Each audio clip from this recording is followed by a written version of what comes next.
Imagine waking up one morning in a small, dusty town, the kind where everyone knows your name and your business.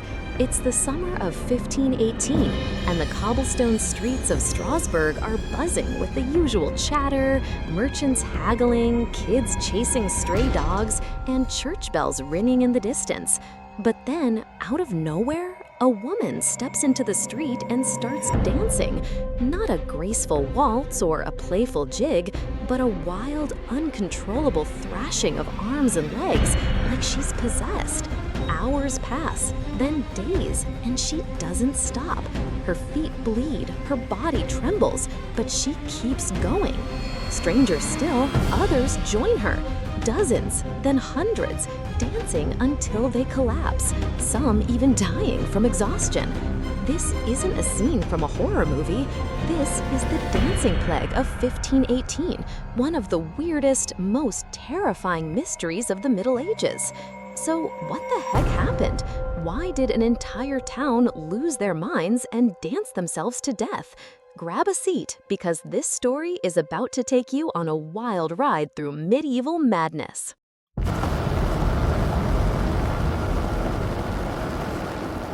Let's set the stage. Strasbourg, in what's now modern-day France, was a bustling city in the Holy Roman Empire. It's 1518, and life isn't exactly a fairy tale. Most people are scraping by, working their fingers to the bone as farmers, bakers, or blacksmiths. The rich live in fancy stone houses, while the poor sleep in straw mats, hoping their roof doesn't leak. Disease is a constant threat. Smallpox, dysentery, you name it. And if that's not bad enough, the Catholic Church is breathing down everyone's necks, warning that any misstep could land you in eternal hellfire. Superstition runs deep, and people believe in curses, demons, and miracles as easily as we believe in Wi-Fi. In other words, it's a stressful time to be alive. Now, imagine you're one of these townsfolk, already on edge, when Frau Trophäa, that's the name history gives our first dancer, starts her bizarre performance. It all began in mid-July. Frau Trophäa, a local woman, stepped out of her home and began dancing in the street. No music, no festival, just her, moving like her life depended on it. At first, her neighbors probably thought she was drunk or pulling a prank. Maybe someone shouted, "Frau, go home," but she didn't stop. Hours turned into a full day, then two. Her husband tried to drag her inside, but she broke free, her body jerking as if pulled by invisible strings. By the end of the week, about 30 people had joined her, men and women of all ages, dancing without rest. Their clothes were soaked with sweat, their faces twisted in pain or trance-like ecstasy. Some screamed, others laughed hysterically. The town was in chaos, and no one knew why this was happening. If you're thinking, okay, maybe they were just really into dancing, hold that thought. This wasn't a medieval flash mob. These people weren't having fun. Witnesses described dancers collapsing from exhaustion, their hearts giving out, or suffering strokes right there in the street. Some died within days. By August, the number of dancers swelled to nearly 400, and the city's leaders were freaking out. Imagine being a town official, watching your citizens drop dead from dancing with no clue how to stop it. You'd probably think the world was ending, right? That's exactly what Strasbourg's leaders thought. They turned to the church, local doctors, and even astrologers for answers. But the explanations they came up with, well, let's just say they were creative. One popular theory at the time was divine punishment. The church declared that the dancers were cursed by Saint Vitus, the patron saint of dancers and epileptics. Why Saint Vitus? Because medieval folks loved blaming saints for weird stuff. If your crops failed, it was Saint Anthony's fault. If you got a rash, maybe Saint Roch was mad. So Saint Vitus got the blame for making people dance uncontrollably. The church's solution? Prayer, of course, and maybe a pilgrimage or two. But when that didn't work, they doubled down on a truly bizarre idea: make the dancers dance more. They hired musicians, drummers, pipers, you name it, and set up wooden stages in the town square to encourage the dancing. Their logic? Maybe the dancers needed to dance out the curse, like sweating out a fever. Spoiler alert, it didn't help. If anything, the music made things worse, drawing even more people into the frenzy. Now, let's pause for a second. If you were in Strasbourg, watching your neighbors dance themselves to death, what would you do? Would you join in, thinking it's some holy ritual? Or would you pack your bags and run for the hills? Most townsfolk were too scared or confused to do either. They watched, prayed, and whispered about demons or witchcraft.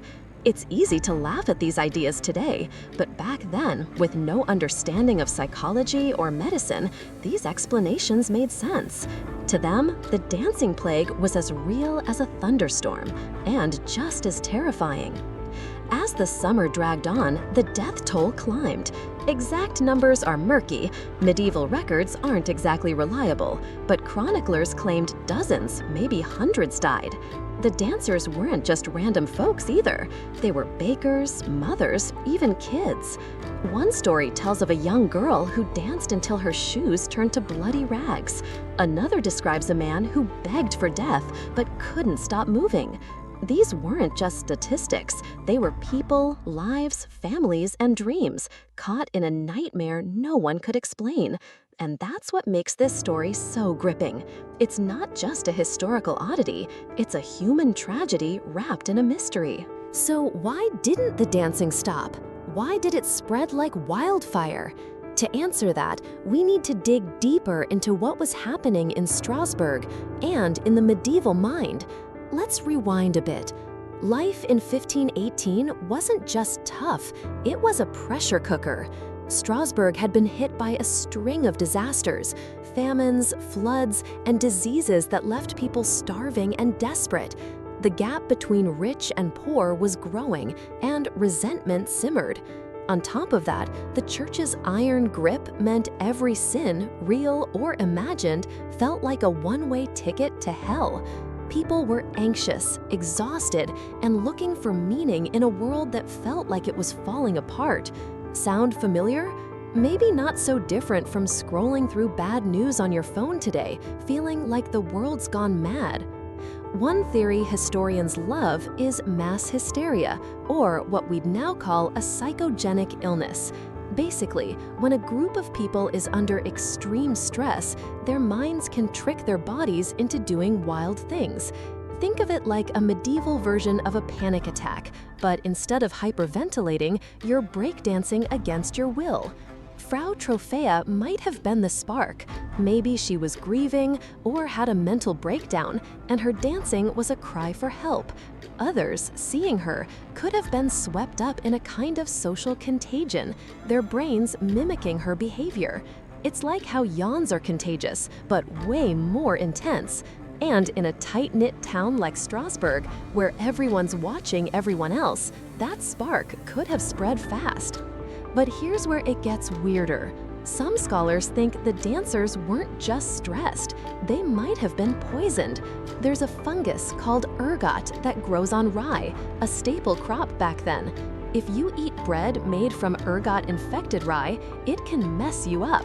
Ergot contains chemicals similar to LSD, causing hallucinations, convulsions, and yes, uncontrollable movements. In small doses, it might make you see dancing demons. In large doses, it could kill you. The symptoms of ergot poisoning, twitching, delirium, even gangrene, sound eerily like what the dancers went through. Plus, 1518 was a wet summer, perfect for ergot to thrive. Could the whole town have been tripping on bad bread? It's possible, but there's a catch. Ergot poisoning doesn't explain why only some people danced, or why it lasted weeks. Another angle is cultural. Dancing wasn't just a party trick in the Middle Ages, it was loaded with meaning. Religious festivals often included ecstatic dancing, where people believed they could connect with God or ward off evil. Some historians think the dancing plague might have started as a kind of desperate ritual. Maybe Frau Trophaea was trying to appease St. Vitus or escape her troubles through movement. Others joined, either because they believed it was holy or because they were caught up in the moment. The church's decision to bring in musicians could have reinforced this, turning a spontaneous outburst into a full-blown spectacle. Imagine a priest shouting, "Keep dancing for salvation," while a drummer bangs away. It's not hard to see how things spiraled. Now, let's talk about the dancers themselves. Who were they? We don't have a guest list, but chronicles suggest they were mostly ordinary folks, laborers, housewives, even some kids. Women seem to make up a big chunk, which makes sense when you consider their lives. Medieval women had it rough. They worked as hard as men, but had less power, and many were blamed for society's problems, from bad harvests to moral decay. Dancing might have been a way to express pain or rebellion, a scream in a world that told them to stay silent. Some dancers reportedly sang or shouted while moving, as if purging something deep inside. Others looked blank, like they were in a trance. Either way, their bodies told a story their voices couldn't. As the weeks passed, the town's leaders realized their Dance It Out plan was a disaster. The death toll was rising, and the music was only making things worse. So they flipped the script. They banned dancing, music, and even colorful clothing, thinking bright colors might trigger more episodes. They also sent the worst affected dancers to a shrine dedicated to St. Vitus, about a day's journey away. Picture this, a caravan of exhausted, twitching people dragged up a mountain to pray for a miracle. Some reportedly stopped dancing after the pilgrimage, but others didn't. By late August, the plague began to fizzle out, either because the dancers were too weak to continue or because the frenzy had run its course. The streets of Strasbourg fell quiet, but the questions lingered. What can we make of this today? The dancing plague is more than a quirky footnote in history. It's a window into the human condition. It shows how fear, stress, and belief can push people to the edge, and sometimes over it. If you think about it, we're not so different. We might not dance ourselves to death, but we've got our own ways of coping with a chaotic world, whether it's doom scrolling, binge watching, or chasing trends.